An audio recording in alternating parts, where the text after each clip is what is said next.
एक और कश्मीर में आतंकवाद के खिलाफ एक्शन जारी है, तो वहीं दूसरी तरफ भी तेलंगाना और छत्तीसगढ़ के बॉर्डर पर नक्सलियों के खिलाफ एक बड़ा ऑपरेशन जारी है, जिसमें सेना के गरुड़ कमांडो भी शामिल हैं। ये ऑपरेशन तेलंगाना के जंगलों में नक्सलियों के शीर्ष कमांडरों की मौजूदगी की जानकारी मिलने के बाद लॉन्च किया गया था।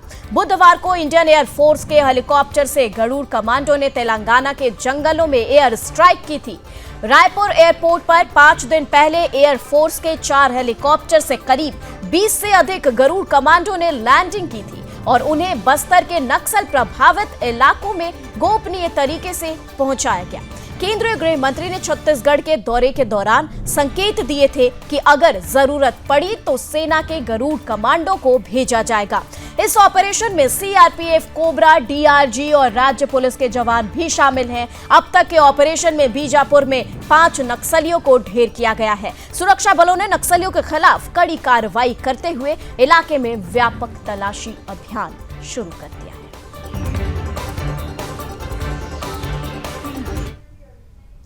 और खबर पर विशेष जानकारी के साथ इस वक्त हमारे साथ छत्तीसगढ़ से ब्यूरो चीफ योगेश मिश्रा हमारे साथ जुड़ गए हैं। योगेश जी, बताइए किस तरीके से अब जम्मू कश्मीर में जिस तरीके से आतंकवादी हमला हुआ, अब उसके बाद छत्तीसगढ़ में किस तरीके का एक्शन, किस तरीके का ऑपरेशन आतंकवादियों के खिलाफ यहां पर किया जा रहा है?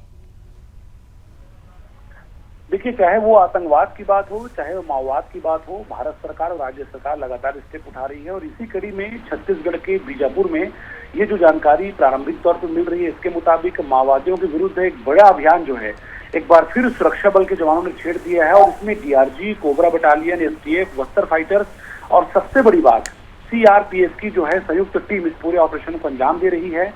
फिलहाल जो जानकारी मिली है उसके मुताबिक ये जो एनकाउंटर है खास तौर पे ये लगातार चल रहा है और साथ ही साथ भारी तादाद में न सिर्फ हथियारों की बरामदगी हो रही है बल्कि विस्फोटक और नक्सली साहित्य सामग्रियां भी बरामद की जा रही हैं। और अभी जिस तरह के अपडेट आए हैं उसके मुताबिक फिलहाल 3 वर्दीधारी महिला नक्सलियों के शव जो हैं हथियार सहित बरामद किए जा चुके हैं। साथ ही ऑपरेशन चलाया जा रहा है। और मैं आपको बता दूं, न सिर्फ बीजापुर बल्कि अगर हम बात करें सुकमा, दंतेवाड़ा, नारायणपुर की, तो आप देखिए बीते कुछ दिनों में ये जो ऑपरेशन है वो लगातार बढ़े हैं। और न सिर्फ नक्सलियों को मारा जा रहा है बल्कि नक्सलियों के मन में डर भी पैदा हो रहा है और जो सरेंडर का आंकड़ा भी है वो भी बढ़ता जा रहा है। वो इस बात को बता रहा है कि सुरक्षा बल के जवान, चाहे वो सेंट्रल फोर्सेस की बात हो, चाहे वो राज्य के फोर्सेस की बात हो, एक समन्वय के साथ में सुरक्षा बल के जवान ऑपरेशन को अंजाम दे रहे हैं। और इसी कड़ी में एक बार फिर जो है सुरक्षा बल के जवानों को बड़ी सफलता प्राप्त हुई है। योगेश जी, अब तक कितने आतंकवादियों को ढेर किया जा चुका है? देखिए, फिलहाल जो प्राइमा फेसी जानकारी मिली है उसके मुताबिक 3 वर्दीधारी महिला माओवादियों के शव बरामद किए जा चुके हैं और इनकी पहचान जो है की जा रही है। क्योंकि जब भी ऐसे इनकाउंटर होते हैं और माओवादियों के शव बरामद होते हैं उसके बाद उनका डिटेल निकाला जाता है कि क्या ये बड़े कैडर का हिस्सा थे या फिर ये क्या लीडर नक्सली थे।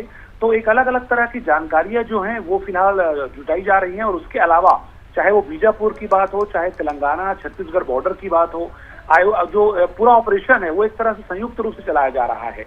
और ये माना जा रहा है कि जैसे जैसे ऑपरेशन बढ़ेगा, सुरक्षा बल के जवान नक्सलियों के मांद में घुसते रहेंगे तो निश्चित रूप से ये जो माओवादियों के मारे जाने का आंकड़ा है वो बढ़ता हुआ नजर आएगा। लेकिन बिल्कुल ठीक है योगेश जी, तमाम जानकारी के लिए आपका बहुत बहुत धन्यवाद।